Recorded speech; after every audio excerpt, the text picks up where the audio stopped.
Hi, Steve here. Thank you for joining me on the Panoramic Travels channel, where we discuss our travels, whether they're by RV, river or ocean cruising, or independent travel. This video covers our 6th major RV trip since we picked up our Panoramic RV in September 2022. It's part 13 of a 20-part series. Today we're going to spend some time on the streets of Charleston on our own and then go on a Charleston walking tour.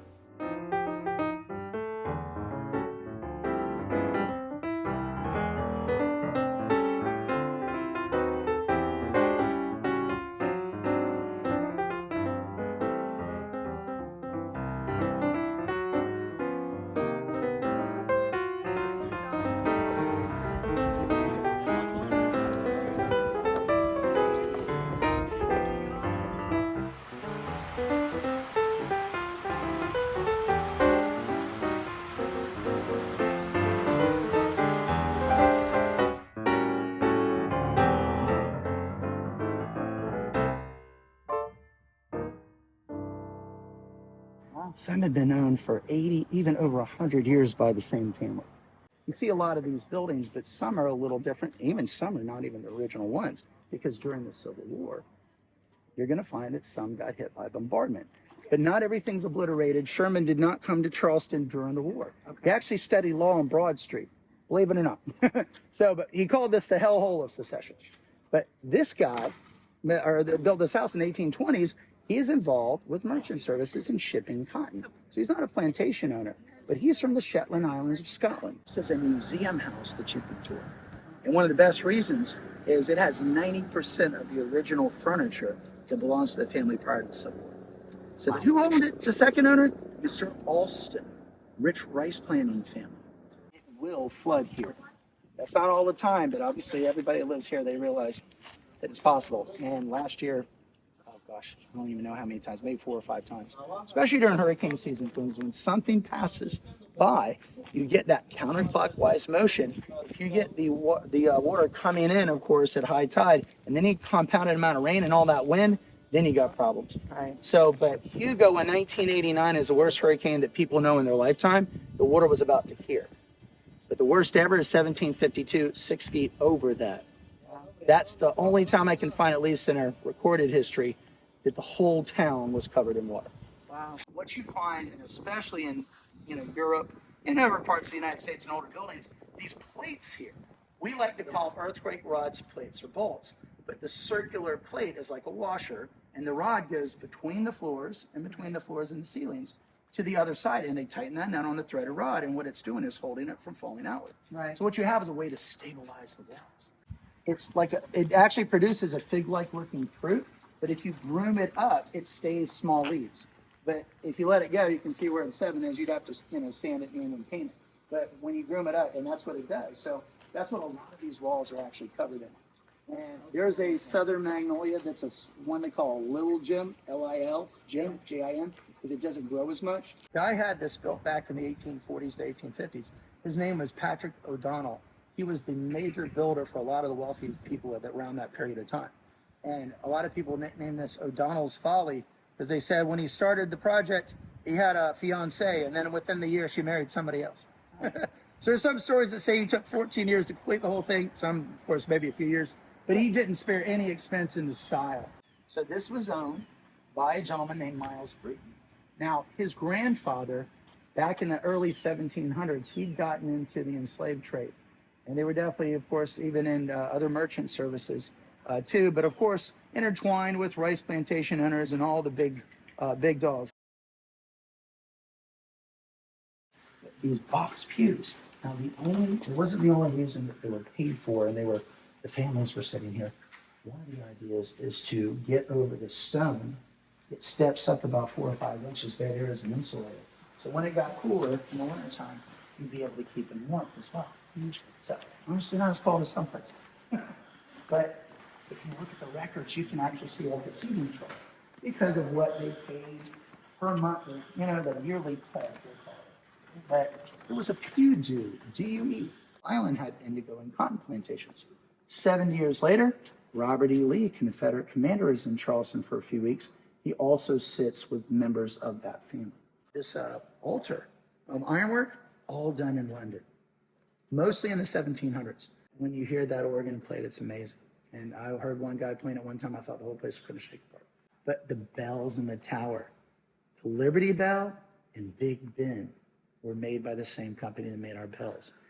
If it's a regiment from South Carolina in the Civil War, obviously it's a Confederate regiment. But if you go around the base of this, now Manassas is first Bull Run outside of D.C. Fort Sumter, I hope you know that one. And then Battery Wagner. You guys know that one? No.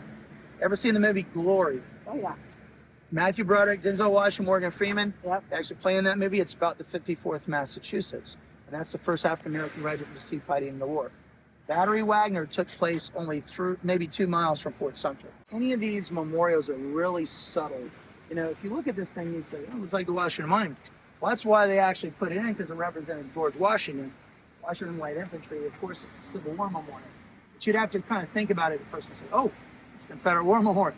It's just like we've never had a statue of a soldier and officer on horseback, holding a gun, holding a flag. It's never been one in Charleston for as far as I can find. And it really is interesting because this is where it starts. Right. Back in the 1830s, this structure was built because a fire raged through this particular area. It got all the way down to the Ashley River. And even Robert E. Lee was on one of the hotels in town watching it burn. He talks about his memoirs. So, but when the second set of gates were done, it's a little more inviting theme. And what a lot of times people say these are pineapples, and I've been guilty of saying that over the years. They're really lanterns. It's kind of enlightening. It's, you know, and these great awakenings in religion, but you have the rolling waves and the seashells. So that's what you basically have. But pineapples became a huge symbol of hospitality, really of wealth at one time. But my favorite story about the pineapple, if you had people staying over for a period of time, say if you had a pineapple, you put it on the mantle or on the railing, and every day you see that, you're welcome. The day it's gone, that's the day you're leaving. It might just have like a generic aspect. Maybe there's a lady depicted, and you would have that done in the side stone, and then somebody here in Charleston would actually do the etching. It's like you're ordering off of Amazon. It's like a template. And John Rutledge was our first governor. Even called him a dictator for whatever reason. Didn't seem to be a bad thing back then. So he'd come back from the Continental Congress. Now he eventually goes back and signs the Constitution. He's even the Chief Justice of the United States Supreme Court for a small period of time. But his younger brother, 10 years younger than him, was only 26 when he signed the Declaration of Independence. He is the youngest signer of the Declaration of Independence. And Franklin being the oldest in his very early 70s. Well, Edward Rutledge is really seen by John Adams, and we find in John Adams' journal entries that he talks about this guy like he's like fresh off the farm, you know. He's a new jurist or lawyer, and ultimately, here's what he says about this guy.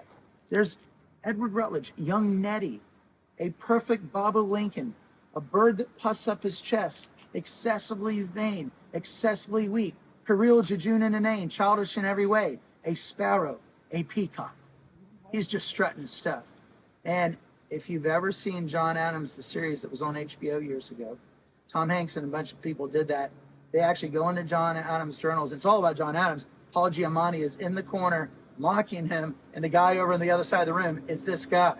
And he's saying all these big terms and things. This is like, he's a new lawyer. And he did respect his brother, John Adams did. But Edward, he's like, nah, he's just too much for me.